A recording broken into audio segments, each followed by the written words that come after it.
January 1st, 1945, 8 o'clock a.m.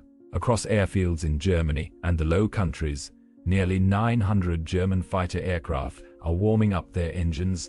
Messerschmitt 109s, Focke-Wulf 190s, even some of the new jet-powered Me-262s. This is the largest concentration of Luftwaffe fighters since the Battle of Britain.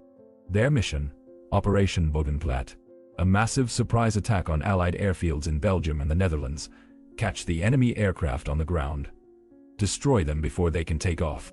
In one morning, cripple Allied air power in Western Europe. It should have worked. The Allies weren't expecting anything. Their pilots were still recovering from New Year's Eve celebrations. Many airfields had skeleton crews. The Germans had achieved something they hadn't managed in months. Operational surprise. 3 hours later, the Luftwaffe would lose over 300 aircraft and 237 pilots. Not 237 casualties. 237 pilots killed or captured, many of them irreplaceable veterans who had been flying since 1940. Operation Bodenplatte destroyed the Luftwaffe more effectively than any Allied operation could have. Let me show you how this happened, because this is one of the most catastrophic self-inflicted wounds in military aviation history. First, you need to understand why the Germans attempted this operation at all. By January 1945, the Luftwaffe was a shadow of its former self. They were losing pilots faster than they could train replacements. Aviation fuel was so scarce that new pilots often completed training with less than 100 hours of flight time, compared to 400 hours for their Allied counterparts. The Battle of the Bulge, Hitler's desperate offensive in the Ardennes, was failing. German ground forces needed air cover, but every time Luftwaffe fighters went up, they were overwhelmed by American P-51 Mustangs and British Spitfires. Something had to change, or the Ardennes offensive would collapse completely.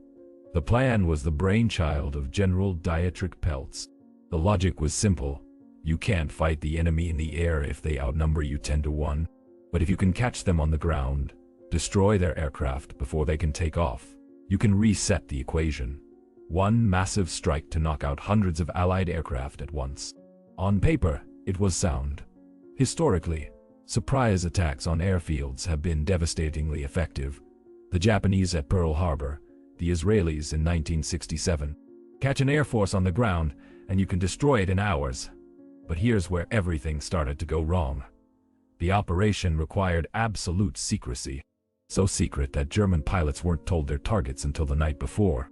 So secret that German anti-aircraft units weren't informed that nearly 900 friendly aircraft would be flying over their positions at low altitude on New Year's morning. Read that again. The German flak gunners, the anti-aircraft crews defending German-held territory, had no idea Operation Bodenplatte was happening. Now let me paint you a picture of what happened when those 900 fighters crossed into the skies over German-held Belgium. The flak gunners looked up and saw hundreds of aircraft flying toward them at treetop level. They weren't expecting friendly aircraft. Nobody had told them. What they saw looked exactly like an Allied attack. So they did what they were trained to do. They opened fire. German anti-aircraft guns shot down German fighters. Not a few, dozens. Some estimates suggest that German flak accounted for more Luftwaffe losses that morning than Allied defenders did. Pilots who had survived years of combat, who had shot down multiple enemy aircraft, who were irreplaceable veterans with thousands of hours of experience, were killed by their own side before they even reached their targets. But the disaster was just beginning. The attack itself achieved mixed results. Some airfields were hit hard. At Eindhoven, the Germans caught rows of British Typhoons and Spitfires lined up on the tarmac and destroyed over 100 aircraft. At other bases, the surprise was complete, and the attackers had minutes of free shooting. But here's what the German planners didn't account for. Allied aircraft were replaceable. Allied pilots, largely, survived because they weren't in their planes. The aircraft that burned on those runways could be replaced within weeks. Factories in America and Britain were churning out new fighters faster than they could be shipped to Europe. The German pilots who died that morning could not be replaced at all. This is the brutal mathematics of attrition that defined the air war in 1945. The Allies could lose 100 aircraft and have new ones by February. Germany couldn't replace a single experienced pilot. Every veteran who died in Operation Bodenplatte represented years of training and combat experience that was gone forever. Let me show you the numbers, because this is where the full scale of the catastrophe becomes clear. The Luftwaffe lost approximately 304 aircraft destroyed or damaged beyond repair. They lost 237 pilots killed, captured, or missing. That's roughly one pilot for every 130 aircraft lost, which tells you something about the intensity of the fighting once the Allies got aircraft into the air. Among the dead were 19 unit commanders, including 3 Geschwaderkommandoren, the equivalent of wing commanders. These were leaders who had been with the Luftwaffe since the beginning, men who had led fighter groups through the Battle of Britain, over Russia, and across North Africa. In 3 hours, almost 20 of them were gone. The Allies lost approximately 465 aircraft destroyed or damaged, but they lost only about 70 pilots killed. Why the difference?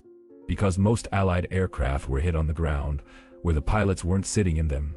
The Germans had achieved their objective of destroying aircraft, but they had failed to destroy the men who flew them.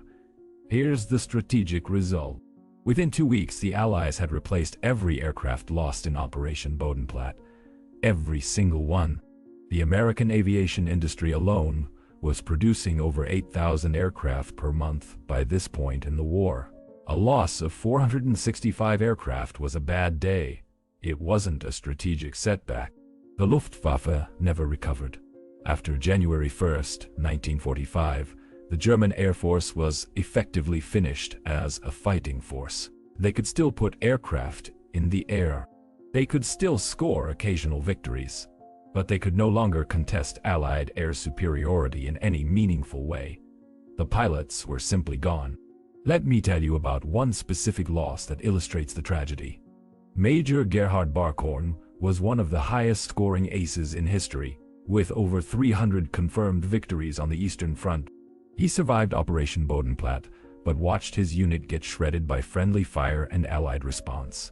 He would later say that January 1st, 1945 was the day he knew Germany had lost the war.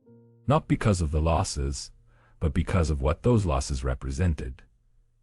A command structure so chaotic, so desperate, so poorly coordinated that it shot down its own pilot. The irony of Operation Bodenplatte is that it worked tactically and failed strategically.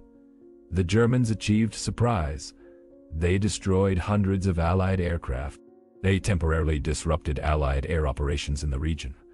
But none of that mattered because the cost was too high. This wasn't just a military failure. It was a symptom of the dysfunction that had consumed Nazi Germany by 1945. The obsessive secrecy that kept German flak gunners from knowing about the operation. The desperate gamble that threw irreplaceable pilots into a single-day operation. The failure to understand that destroying aircraft meant nothing if you couldn't destroy the industrial capacity that produced them. Here's what Operation Bodenplatte teaches us about warfare. Resources matter. Attrition matters. And understanding what your enemy can replace versus what they can't is the difference between a tactical victory and a strategic one. The Germans looked at Allied airfields full of aircraft and saw an opportunity. They didn't see what was behind those airfields. Factories producing more aircraft than Germany could ever shoot down. The Luftwaffe had been one of the most formidable air forces in history. In 1940, it had terrorized Europe. In 1941, it had dominated the skies over Russia. By January 1945, it committed suicide in 3 hours over Belgium, killed as much by its own desperation and dysfunction as by Allied guns. So here's my question for you. Could Operation Bodenplatte have worked under different circumstances? If German flak had been warned, if the targets had been different, if the timing had been better, could a massive surprise attack have changed the air war? Or was the Luftwaffe already so depleted that no single operation could have saved it? Drop your thoughts in the comments. If this changed how you understand the end of the Luftwaffe, hit that like button and subscribe for more history that reveals the disasters behind the headlines. Thanks for watching.